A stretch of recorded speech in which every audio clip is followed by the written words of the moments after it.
모든 물건은 그냥 만들어지지 않습니다. 물건을 만든 목적이 있는 거죠. 마이크는 소리를 증폭시켜서 넓은 공간에서 멀리 떨어진 곳에서도 소리를 들을 수 있는 그런 목적으로 만들어졌습니다.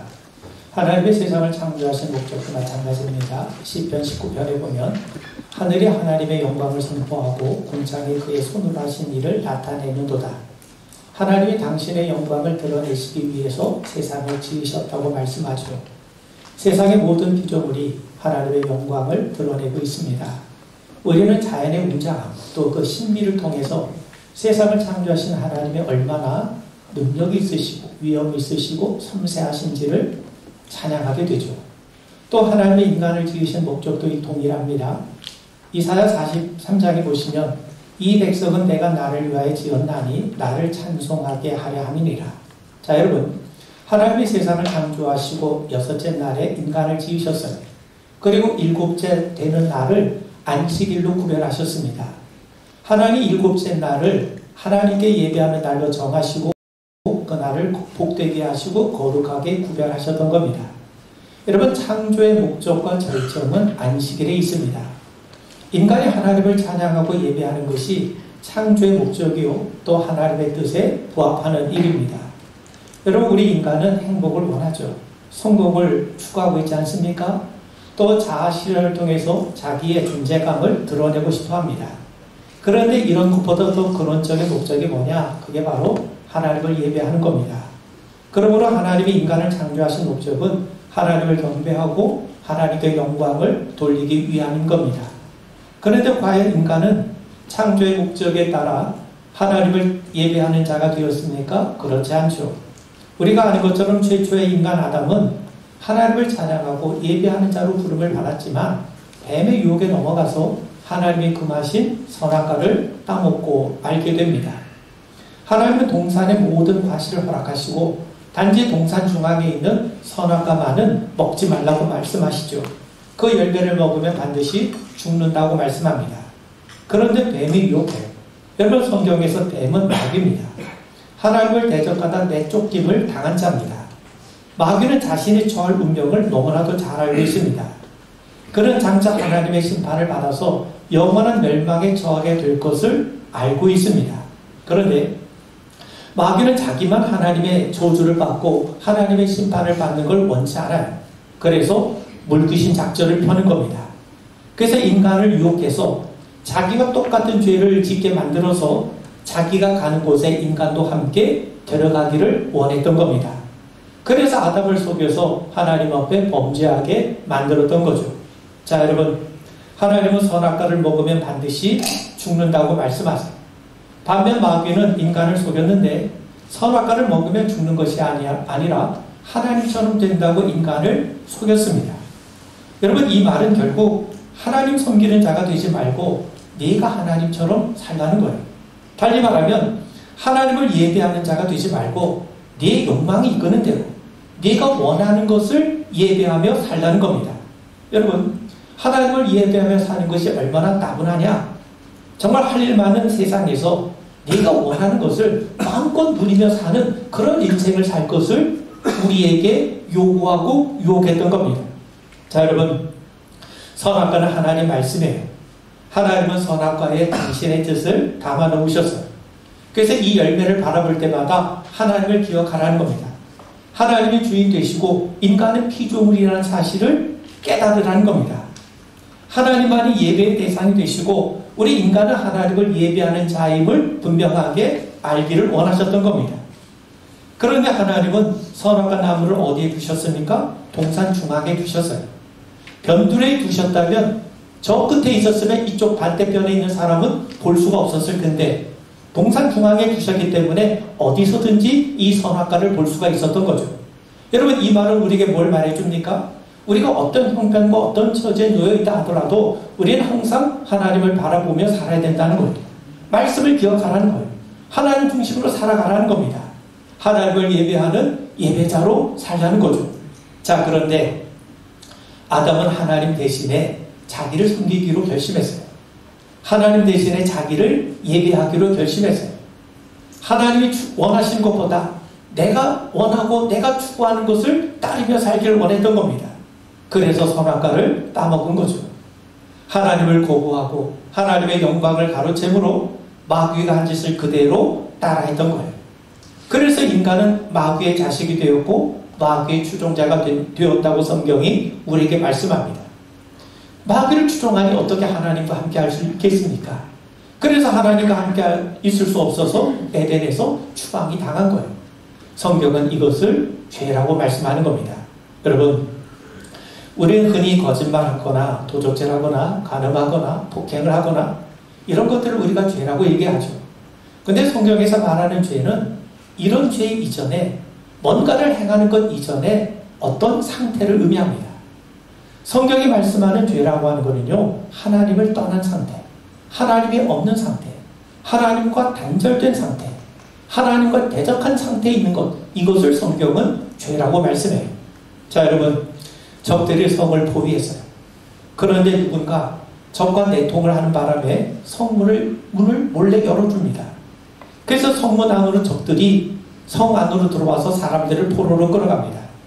그때 어떤 사람이 나는 성문을 열지 않았기 때문에 나는 포로로 끌려갈 수 없다, 이렇게 말할 수 있습니까? 그럴 수 없어요. 나는 평소 도덕적이고 윤리적으로 선을 행하며 살아왔기 때문에 나는 포로로 끌려갈 자격이 없다, 이렇게 말할 수 있겠습니까? 그렇지 않아요.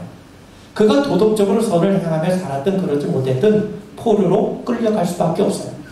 죄라는 것이 바로 그렇다는 겁니다. 아담이 하나님을 배반했어요. 하나님을 멀리 떠났습니다. 스스로 하나님이 되려고 했습니다. 하나님이 아닌 세상을, 자기를 예배하기 시작했습니다. 우리는 그런 아담의 본성을 그대로 간직하고 태어났어요. 그래서 우리가 죄인으로 태어난 겁니다. 여러분, 일제강점기에 태어난 사람들이 자기들이 원해서 식민지 백성이 되었습니까? 나라를 팔아먹은 놈들은 따로 있어요. 그럼에도 식민지 상태에서 태어났기 때문에 식민지 백성이 되는 것 아닙니까? 마찬가지로 아담이 범죄해서 하나님을 떠난 이후에 우리는 하나님을 떠난 상태에서 태어났기 때문에 우리가 죄 가운데 출생한 것이고 죄인으로 출생을 하게 된 겁니다. 자, 여러분 생각해 보세요. 우리가 태어난 곳은 에덴이 아니에요. 범죄한 아담이 쫓겨난 세상에서 태어났어요. 하나님과 아담의 친밀한 교제를 누리고 있는 상태에서 우리가 태어난 것이 아니라 아담이 하나님을 배반하고 멀리 떨어진 상태에서 우리가 아담의 후손으로 태어났던 겁니다. 하나님과 단절된 것이 죄라고 말씀드렸어요. 그래서 하나님과 단절된 상태에서 태어났기 때문에 우리가 죄인이 된 겁니다. 하나님은 선악과를 먹으면 반드시 죽는다고 말씀하지 않습니까? 결국 하나님과 단절된 인생은 결국 죽을 수밖에 없는 운명에 처하게 된다는 겁니다. 여러분, 이것이 성경이 우리에게 말씀하는 것 아니겠습니까? 여러분 한번 생각해 보세요. 바다에서 물고기를 잡았다고 해서 즉시 물고기가 죽는 겁니까? 그렇지 않아요. 아직 생명이 붙어있기 때문에 팔딱거려요. 그런데 얼마 지나지 않아서 이 물고기는 반드시 죽어갈 겁니다. 왜 그렇습니까? 바다에서 떠났기 때문에, 바다에서 살아야 될 물고기가 바다에서 떠났기 때문에 죽게 되는 것이고, 이제 어부에게 잡혔기 때문에 죽게 되는 겁니다. 어부가 물고기를 살리기 위해서 잡는 거 아니지 않습니까? 자, 여러분, 바다에서 떠난 물고기는 잠시 살아있는 것처럼 보여도 곧 죽게 마련 아니겠습니까? 우리도 이와 다르지 않아요. 왜 우리 인간이 죽습니까? 하나님에게서 떨어져 있기 때문에, 마귀에게 사로잡혔기 때문이에요. 마귀가 끊임없이 우리를 이용하는 도구가 뭔지 아십니까? 바로 죄와 사망 아닙니까? 자, 여러분, 인간은 하나님으로부터 생명을 공급받아야 영원한 생명을 누릴 수가 있는데, 인간이 하나님에게서 떠나다 보니까 하나님으로부터 영원한 생명을 공급받을 수가 없어요. 그래서 우리 인간은 죽어가는 겁니다. 그러므로 하나님을 떠난 인간은 잠시 살아있는 것처럼 보이지만 영원하신 하나님으로부터 단절된 상태이기 때문에 결국 죽은 존재, 죽어가는 존재일 수밖에 없는 겁니다. 우리 인간의 100년은요, 하나님의 영혼 앞에서는 순간에도 못 미치지 않습니까? 그나마 100년이라는 시간 속에서도 우리 인간이 낡고 늙고 약해지고 병들어가는 것이 우리들의 인생의 모습 아니겠습니까? 여러분, 창세기 5장에 보면 아담의 후손의 이야기가 나와요. 근데 이들이 보통 900세 이상을 살았어요. 우리의 관점에서 보면 감히 상상할 수 없는 장수를 누린 사람들 아닙니까? 조선 왕조가 결국 500년밖에 안 되고 토의 신라가 1000년이라고 하는데 1000년이라고 하는 세월을 산다는 것은 얼마나 대단한 겁니까? 그런데 문제는 뭐냐? 그들의 결론이 뭐냐? 하나같이 죽었더라로 끝났다는 거예요. 이것이 인간의 실상인 겁니다. 1000년을 살 것 같은 희망에 부풀지만 100년 안에 거의 소멸될 인생 아니겠습니까? 하나님은 선악과를 먹으면 반드시 죽는다고 말씀하셨어요. 하나님께서 떠난 인생은 반드시 죽습니다. 그렇기 때문에 인간의 삶이라고 하는 것은 태어난 순간부터 계속해서 죽음을 향해 한 걸음 한 걸음 나아가고 있는 것 아니겠습니까? 여러분, 바울은 로마서 6장에서 죄의 삭은 사망이라고 말씀하죠. 흙에서 뿌리 뽑힌 나무는요, 서서히 말라 죽어가는 것처럼 하나님의 영원한 생명과 단절된 인간은 죽어갈 수밖에 없어요. 앞서 말씀드린 것처럼 성경은 죄가 뭐냐? 죄는요, 우리가 뭔가 잘못한 것 이전에 하나님을 떠난 상태, 하나님과 단절된 상태, 하나님과 대적하는 상태에 처한 것을 죄라고 말씀하십니다. 그런데 죄의 삭은 사망이라고 하는 거예요. 여러분, 죽음으로 모든 게 끝이라면 별 문제가 없죠. 그런데 성경은 죽음이 끝이 아니라고 말씀하지 않습니까? 히브리서 9장에 보시면 한 번 죽는 것은 사람에게 정해진 것이요 그 후에는 심판이 있으리니 죽음 이후에 하나님의 심판이 있다고 말씀해요. 뿌리 뽑힌 나무가 말라 비틀어지면 땔감으로 쓰여지는 것처럼 하나님과 단절된 인생은 죽은 후에 하나님의 심판을 받는다고 성경이 우리에게 말씀합니다. 여러분, 사람들은 죽음 이후에 심판이 있다는 것을 믿지 않아요. 또 죽음 이후에 천국이 있고 지옥이 있다는 사실을 누군가가 지어낸 허구적인 이야기로 취급해버립니다. 그런데요, 죽음 이후에 심판이 있다. 죽음 이후에 천국이 있고 지옥이 있다는 사실 우리에게 분명하게 말씀하신 분이 누구냐? 예수님이세요. 여러분, 누가복음 16장에 보시면 평생 호의호식하던 부자가 있지 않습니까? 그는 부자로서 남부럽지 않게 떵떵거리며 살아왔어요. 그런데 부자도 죽음을 피해갈 수 없었던 겁니다. 그런데 문제는 뭐냐? 죽어서 심판을 받아서 지옥에 떨어졌다는 거죠. 그런 불꽃 가운데 괴로워했습니다. 지옥은 불타는 곳이에요. 그만큼 고통스럽다는 것이죠. 그런데 반면 나사로는 아브라함의 품에 안겨 있어요. 여러분, 아브라함의 품에 안겨 있다는 말은 그가 아브라함이 있는 곳, 하나님이 계신 곳, 천국에 들어갔다는 말 아니겠습니까?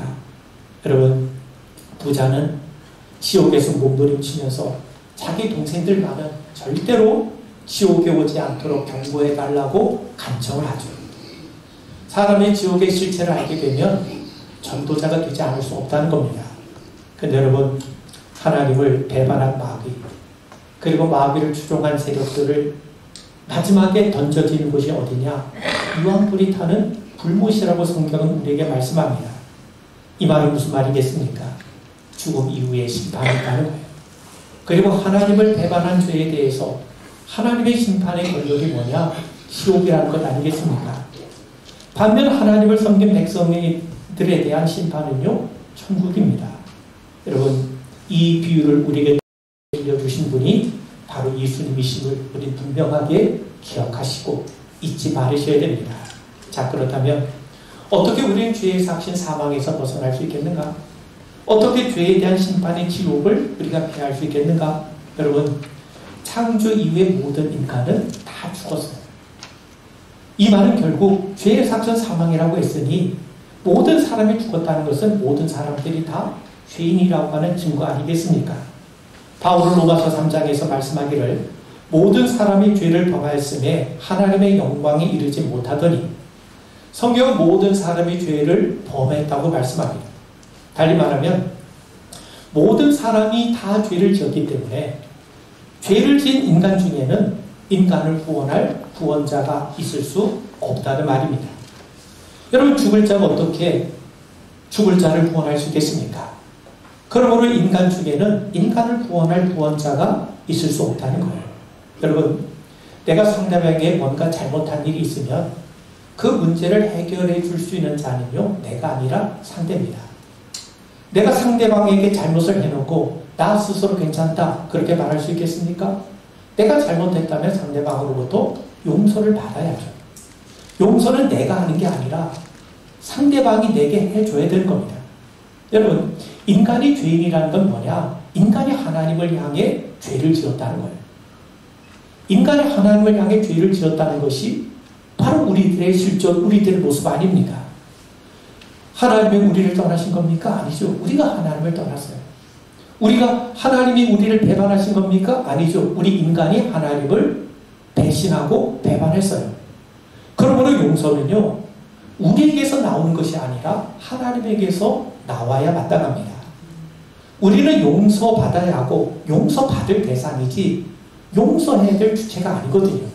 그러면서 용서를 누가 하셔야 됩니까? 하나님이 해주셔야 되는 거예요. 자, 여러분, 내가 수천억의 빚을 지고 있는데 도무지 갚을 능력이 없어요. 그런데 누군가 내 빚을 갚아주려고 한다면 내가 빚진 것보다 더 많은 돈을 가지고 있어야 내 빚을 갚아줄 수 있는 것 아닙니까? 나보다 내가 진 빚보다 적은 돈으로 어떻게 내 빚을 다 갚아줄 수 있겠습니까? 또 설령 그가 많은 돈을 가지고 있다 하더라도 나를 위해서 갚아주지 않으면 나는 평생 이 빚의 늪에서 벗어날 수가 없죠. 여러분, 깊은 바다 한가운데 빠졌다고 생각해 보세요. 물에 빠진 자가 발버둥 친다고 나올 수 있겠습니까? 여러분이 스스로 자기 머리를 위로 끌어 잡아당긴다고 물에서 나올 수 있는 겁니까? 그럴 수 없지요. 누군가가 와서 도와줘야 됩니다. 근데 그 사람은 물에 빠져 있어서는 안 돼요. 나처럼 똑같이 물에 빠져 있으면 어떻게 그 사람이 나를 건질 수 있겠습니까? 자, 여러분, 모든 인간은 죄인이에요. 그리고 죄값으로 죽어야 됩니다. 그래서 인간 중에는 인간을 구원할 자가 없어요. 그래서 인간을 구원하기 위해서는, 인간의 죄의 문제를 해결하기 위해서는 인간이 아닌 분이 오셔야 하는 겁니다. 특히 인간의 죄는요, 하나님을 향한 죄 아닙니까? 그렇기 때문에 하나님이 먼저 손을 내밀어서 해결해 주지 않으시면 죄의 문제는 절대로 해결될 수가 없는 거예요. 피해를 입은 당사자가 하나님이시니까 하나님께서 친히 먼저 죄의 문제를 해결해 주셔야 됩니다. 그런데 인간의 죄값을 치른 것이기 때문에 구원자는요, 인간으로 오셔야 됩니다. 왜 그러냐면 인간이 하나님에 대해 저지른 죄값을 해결하는 거기 때문에 구원자는 반드시 인간으로 와서 우리를 대신해서 죄값을 치러줘야 한다는 거예요. 자, 여러분, 내가 잘못했는데 내가 기른 고양이 보고 네가 가서 사과하고 네가 내 대신 죄값 치더라 할 수 있습니까? 그럴 수 없는 거예요. 인간이 죄를 졌기 때문에 구원자는 인간으로 오셔서 우리를 대신해. 인간을 고양이가 대신할 수 없는 것처럼 인간의 죄를 누가 대신할 수 있겠습니까? 그래서 인간을 대신하는 죄값을 치르기 위해서는 반드시 인간이 와야 되는 거예요. 자, 여러분, 하나님은 공의의 하나님이세요. 그렇기 때문에 죄와 함께 하실 수가 없습니다. 죄인은 자신의 죄값을 치러야 하나님과 함께 할 수 있지 않겠습니까? 그런데 인간은 하나님 앞에서 자신의 죄값을 스스로 치를 능력이 없어요. 죄인은 어떻게 스스로 하나님과 화해할 수 있습니까? 그래서 모든 인간은 죄인이기 때문에 구원자가 나올 수 없다는 거예요. 인간을 구원하는 구원자는 죄가 없어야 되지 않습니까? 그런데 아무리 생각해도 죄가 없는 분은 하나님밖에 안 계세요. 그래서 하나님께서 우리에게 오시는 겁니다. 자, 여러분, 또한 하나님은 사랑의 하나님이시죠. 우리는 스스로 죄값을 치를 능력이 없지 않습니까? 그리고 하나님께 범죄한 대상은 인간 아닙니까? 그래서 구원자가 되려면 반드시 인간으로 와서 우리를 대신해서 죄값을 치러야 돼요. 그래서 하나님이 우리에게 오시는데 어떤 모습으로 오셨습니까? 인간의 모습으로 오신 겁니다. 자, 여러분, 성경은 인간을 구원하시는 하나님에 대해서 말씀하는 책입니다. 하나님이 인간을 구원하시기 위해서 보내신 구원자에 대해서 말씀하는 책이 성경 아닙니다. 우리가 성경을 복음이라고 부르는 이유는 구원자가 우리에게 오셨다고 성경이 우리에게 증거하고 선포하고 있기 때문이에요. 성경은 하나님께서 친히 우리를 구원하시기 위해서 우리에게 오셨다고 선언하고 있어요. 죄가 없으신 분이 우리를 위해서 구원하시기 위해서 오셨다고 증거하고 있습니다. 그리고 성경은 바로 그분이 그리스도 예수라고 우리에게 분명하게 증거하고 있는 겁니다. 여러분, 바울은 예수님이 근본 하나님과 같으신 분이라고 말씀하죠. 그럼에도 하나님과 동등됨을 여기지 않으셨어요. 자기를 비워서 사람의 모양으로 오셨어요. 또 그 예수님은 종의 형체로 자기를 낮추시고 십자가에서 죽기까지 우리를 섬겨주셨습니다.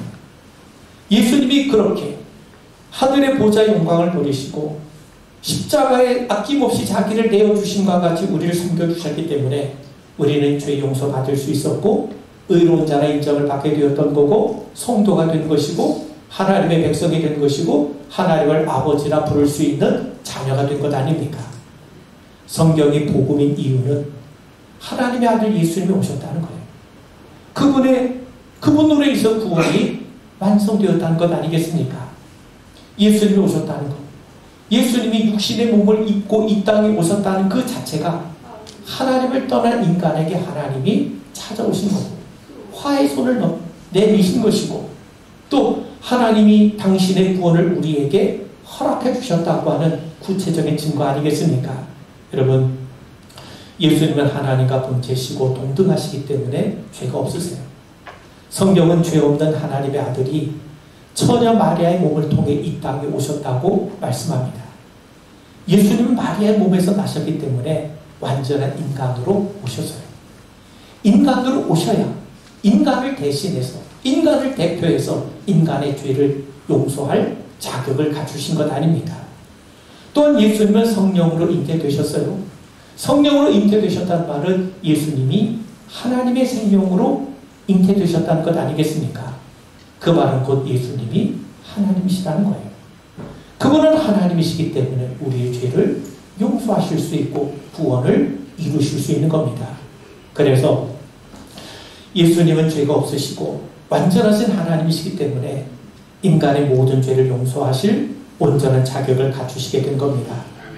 그래서 참 하나님이시고 참 인간이신 예수님만이 인간의 죄를 용서할 수 있는 유일한 자격을 갖추신 분이 된 겁니다.